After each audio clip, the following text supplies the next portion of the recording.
Okay, so have you heard about this crazy old book? I no. Fill me in. It's called the Voynich Manuscript. The Voynich Manuscript. Yeah, and get this, it's like 600 years old, and nobody can understand a single word of it. Wow, 600 years. That's older than Shakespeare. I know, right? Huh. And it's full of these wild illustrations, like bizarre plants, weird astronomical charts, strange-looking people doing who knows what. So it's like a 600-year-old puzzle book that nobody can figure out. Pretty much. It's baffled some of the greatest minds for over a century. And that's why we're here today to take a deep dive into this fascinating enigma, the Voynich Manuscript. Well, I'm all ears. I love a good mystery. Excellent, because this manuscript represents a potential gap in our knowledge. You know, it's like a hidden history or a system of thought that we haven't rediscovered yet. It challenges everything we think we know about the past. That's what makes it so captivating. It's like staring into a window to a world we don't understand. Exactly. So the manuscript first appeared in the early 1900s when this rare book dealer, Wilfred Voynich, stumbled upon it. Okay, so like early 20th century we're talking. Yeah. And nobody knows where it came from or who created it. But let's get to the good stuff, the actual content. One of the first things you'll notice in this manuscript are these amazingly detailed drawings of plants. Plants, like flowers and trees and things. Yeah, but not like any plants you'd see in your garden. Some resemble known species, but they've got these bizarre, fantastical elements added. Like what? Give me an example. We'll take folio 3V, for instance. Folio 3V. Yeah, it's like a page number. Anyway, it shows this plant with roots that look exactly like a human circulatory system. Whoa, hold on. A plant with roots that look like veins and arteries? Yeah, pretty wild, right? And that's just one example. This blend of the familiar and the totally alien is a recurring theme throughout the manuscript. Yeah. Makes you wonder, is this an attempt at botanical illustration? Some kind of coded message? Or something else entirely? It certainly got me intrigued. What else is in this book? It gets even weirder. Along with the plants, there are these intricate diagrams that look like astronomical charts. But here's the catch. They don't seem to match any known constellations or anything we've observed in space. So like star charts, but not of our stars. Yeah. One particularly baffling chart on folio 67R depicts this cluster of stars like they're emerging from a spiral shape. A spiral. A spiral. It's unlike anything recorded by ancient or medieval astronomers, which of course just fuels all the speculation about its meaning. I can see why this thing has people scratching their heads. And then there are the human figures, often depicted in these strange, contorted poses engaged in activities that are open to wild interpretation. Like what kind of activities? Well, some seem to be bathing in these elaborate interconnected pools, while others appear to be interacting with the mysterious plants we talked about earlier. Okay, so we've got strange plants, weird star charts, and mysterious human figures all jumbled together in this ancient book. Pretty much. And the figures themselves add another layer of complexity. I mean, are they representations of real people?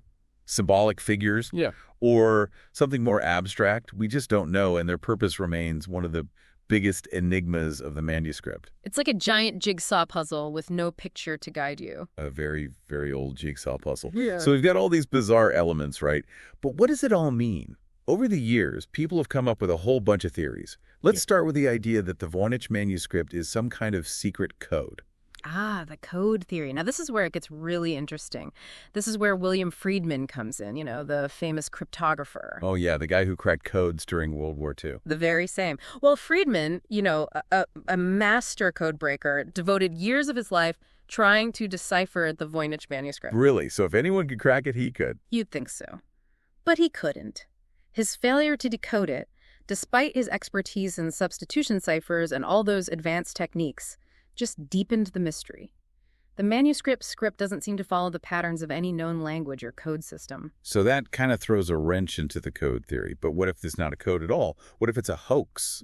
Like some medieval prank to fool collectors or scholars? The hoax theory is interesting. It's certainly possible.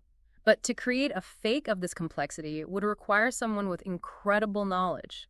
Like, they need to know about plants, astronomy, and have this uncanny ability to maintain consistency across hundreds of pages. Don't forget, the script, while undecipherable, follows internal rules and patterns. That suggests a deliberate system at play, not just random scribbles. Right. So maybe a bit too complex for a hoax. Of course, we can't ignore the more out there theory. You know, the one where the Voynich Manuscript is a message from aliens? I mean, the plants look otherworldly, and those star charts are definitely unlike anything we've ever seen. The alien theory is certainly popular, especially in pop culture. It's fun to imagine, but let's be honest, it's highly speculative. There's no concrete evidence to support it. However, the fact that the manuscript inspires such imaginative interpretations speaks to its power. It really captivates the imagination. I guess that's true.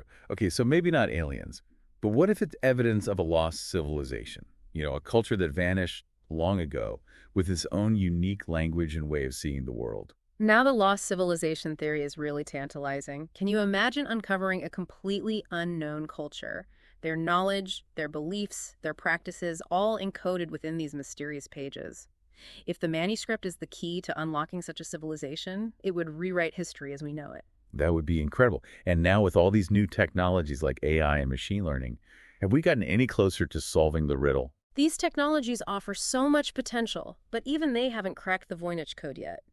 Researchers are using AI to analyze the script's patterns, compare it to known languages, even generate hypotheses about grammatical structures. The problem is the lack of a starting point, like a Rosetta Stone equivalent. It's incredibly difficult without that. Imagine trying to solve a complex equation but with missing variables. So it sounds like the mystery continues. After all this time and with all our modern tools, the Voynich manuscript remains stubbornly indecipherable. It really does. So what do you think? Is it a code, a hoax, a window into a lost world, or something we haven't even considered yet?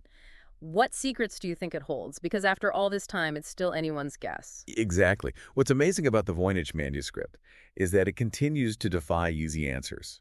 It's a reminder that our quest for knowledge is always ongoing, and that sometimes the most fascinating discoveries are those that create more questions than they answer. I couldn't have said it better myself. The true value of the manuscript might lie not in its potential to be deciphered, but in its ability to ignite our curiosity. It reminds us that the world still holds mysteries waiting to be explored, and that's a truly beautiful thing. It's